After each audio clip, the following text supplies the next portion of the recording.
Hi friends, this is Shamini from SNS College of Technology, and in this week we are going to concentrate on problems on trains, which comes under the quantitative aptitude. These are the really interesting problems to work out,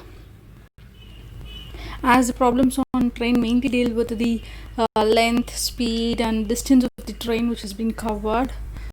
So in this video I'm just going to explain you the important concepts and the formulas related to the problems on the train. Okay, so mainly this train problems, this will come under the competitive exams like SBI bank exams, and also IBBS, PO recruitment, and even in the net exams and any competitive exams, they will be asking some questions related to problems on the train. So the main formulas, the 10 important formulas which everyone should know related to these problems are: so how to convert the kilometer per hour to meter per second. So per kilometer per hour, 1 kilometer per hour has been converted to meter per second just by multiplying it by 5 divided by 18. And in reverse, if you want to convert meter per second into kilometer per hour, you have to multiply the given distance which has been given in meter per second by 18, which has been multiplied by 18 divided by 5 to get your distance as kilometer per hour. And some of the important formulas like time taken by the train of length L meter to pass a pole or standing man or a signal post is equal to the time taken by the train to cover L meter. So these are all the important concepts which everyone have to keep in mind while calculating the problems related to the train.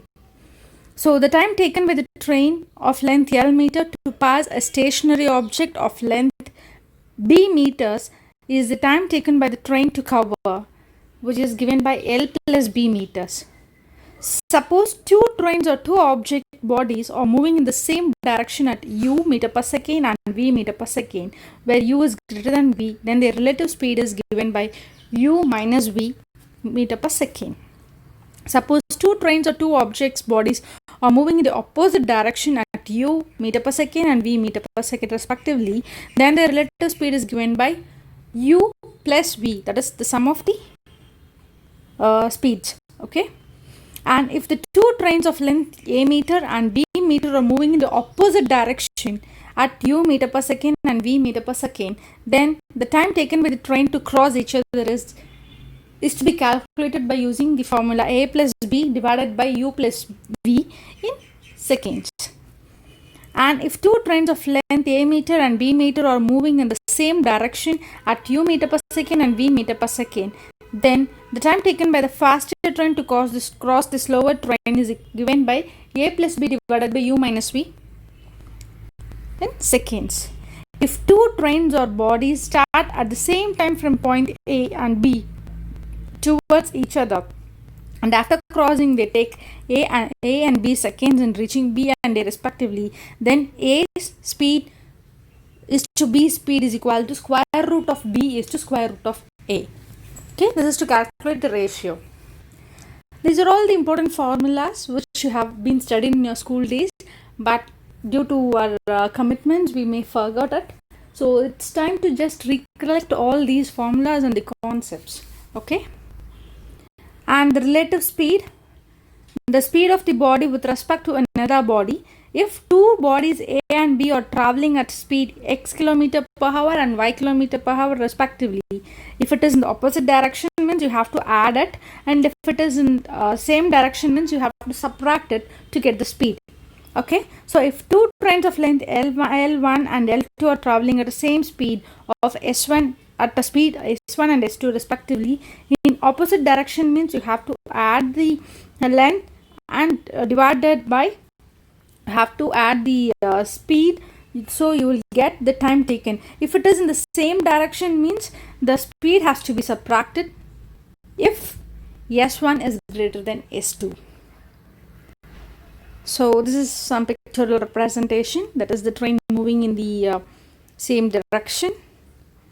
And some tips to solve these problems are A and B moving along each other, that is same direction, then the relative speed is given by speed of A minus speed of B. That is, example is relative speed of Jammu Express with respect to Kerala Express. Okay, so equal to 80 minus 60, which gives 20 km per hour. Okay, so length of Kerala Express equal to 2/3 of the Jammu's Express, which is equal to 2/3 of 1.2 km, which is given by 0.8 km. So Jammu Express overtakes Kerala Express. So distance travelled by Jammu train equal to length of the Jammu Express plus length of the Kerala Express. So distance travelled equal to 1.2 km plus 0.8 km, which gives 2 km. So the time taken is distance by speed. So distance covered is 2 km and the speed is 20 km per hour. When you divided it, you will get 0.1 hours, that is 6 minutes. When you convert this hours into minutes, you will get 6 minutes. So thank you so much. I think I have covered the important concepts and the formulas related to the problems on train, which has been studied in your school and school days. So thank you so much for your patience listening. In my next video, I'll just cover the some examples and also the problems with data sufficiency, which has been asked in competitive examinations. Thank you so much.